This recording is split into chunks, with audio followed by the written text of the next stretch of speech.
I am a long-time Letterboxd user. I have been on the site since it was in beta.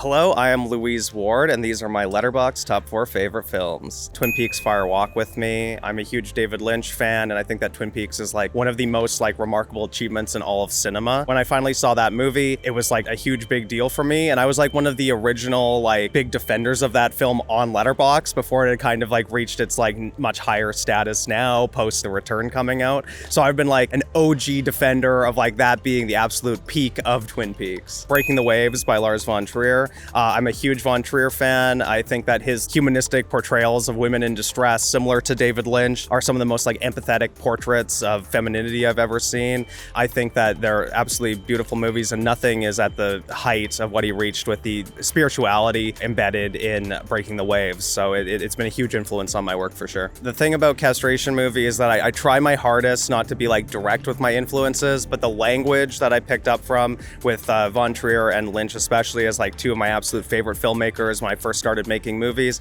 It's impossible for their fingerprints not to be within the style that I'm using, and obviously both being filmmakers who loved that analog digital technology, I don't think I would have felt comfortable embracing such a format if it wasn't for seeing what they were able to do with a camera that sucks.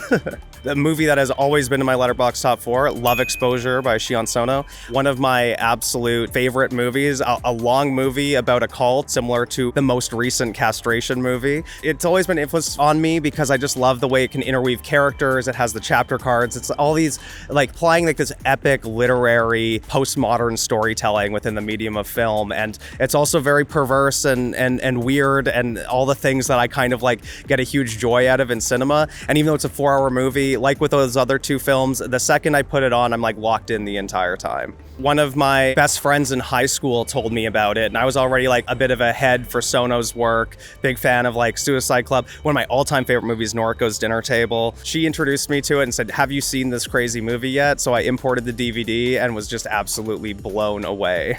John Pays' film, Crime Wave.